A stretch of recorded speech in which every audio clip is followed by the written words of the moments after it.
पुणे अहिल्यानगर महामार्गावर शिरूर तालुक्यामध्ये सणसवाडीजवळ काल भले मोठे होर्डिंग कोसळले।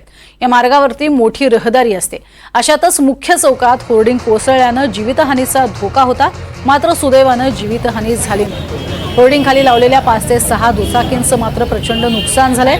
काही वर्षांआधी सुद्धा पुण्यामध्ये अशा स्वरूपाचा महाकाय होर्डिंग कोसळल्याने जीवितहानी झालेली होती। गेल्या वर्षी मुंबईत होर्डिंग कोसळल्याने अनेकांना आपले प्राणही गमवावे लागले।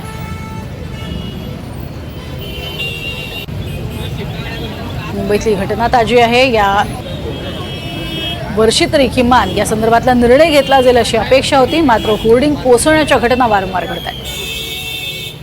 अधिक माहिती घेऊयात अविनाश पवार यांच्याकडून। अविनाश, मुळातच मुंबईतली घटना ताजी आहे। गेल्या वर्षीच या घटनेमध्ये अनेकांना जीव गमवावा लागला होता, मात्र प्रशासन अजून सज्ज असं दिसत नाही।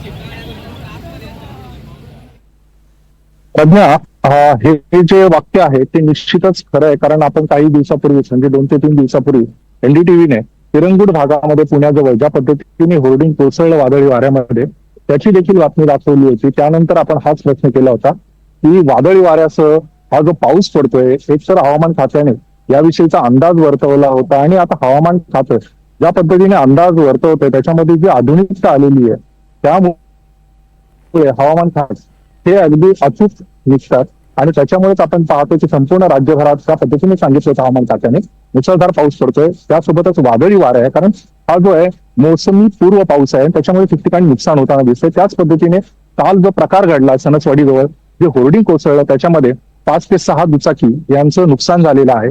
मात्र पीएमसी महानगरपालिकेने 2024 सालीच यावर कडक निर्बंध लादले होते, कारण मुंबईची घटना पाहता त्यासोबतच पुणे स्टेशन परिसरात घडलेली घटना पाहता या बाबतीतले निर्बंध हे कडक करण्यात आलेले आहेत। फक्त 380 होर्डिंगला पीएमसी विभागामध्ये परवानगी आहे आणि हे जे होर्डिंग आहेत ते 40 बाय 20 मीटरचे असावेत असा त्याचा मानदंड आहे।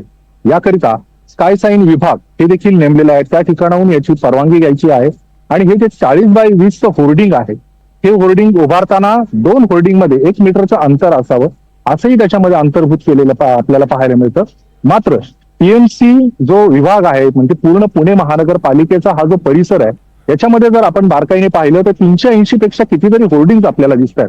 ठिकठिकाणी हे जे अनधिकृत होर्डिंग आहेत ते कशा पद्धतीने उभारले, त्याच्यावर कारवाईचा बडगा का उभारला जात नाही हे या निमित्ताने आता समोर येताना दिसतंय आणि पुणे महानगरपालिका आता यावर कडक निर्बंध आणेल का हे देखील पाहणं गरजेचं असणार आहे। मात्र तूर्त तरी सणसवाडीची जी घटना घडली त्याच्यानंतर हे जे होर्डिंग आहेत याच्यावर प्रश्नचिन्ह उभारलेलं आहे, कारण आपण ठिकठिकाणी पाहतो की ज्या ठिकाणी आता मी जसं सांगितलं की आपण ही बातमी दाखवली होती की तिरंगुट भागामध्ये जिथं हे होर्डिंग आहे ते ठिकाणी अक्षरशः 1 मीटरचं जे काही अंतर आहे, जे निर्बंध आहे ते सुद्धा डावलून तिथे होर्डिंग असल्याचं आपल्याला पाहायला मिळतंय आणि त्याच्यामुळे रस्त्याच्या कडेला असणारे हे होर्डिंग विशेषतः आणि यावेळी पावसाच्या वेळी अनेक जण हे बाजूला आसरा घेतात आणि अशा वेळेस जर हे होर्डिंग कोसळलं तर त्यामधून मोठी दुर्घटना घडू शकते। असे सगळे प्रकार समोर येताना दिसतात। मुंबईमध्ये झालेली घटना असेल किंवा इथे पुण्यात झालेली घटना असेल, यानंतर देखील आपण याबाबत का सतर्क होत नाही हेच आता खरा तर आपला हा सवाल आहे शासनाला। नक्कीच, आणि अर्थातच त्याची उत्तर मिळायला हवीत आणि सर्वसामान्य नागरिकांचे प्राण कसे वाचतील यासाठी आधीच उपाययोजना होणं गरजेचं आहे। तुर्तास धन्यवाद या संपूर्ण माहितीसाठी अविनाश।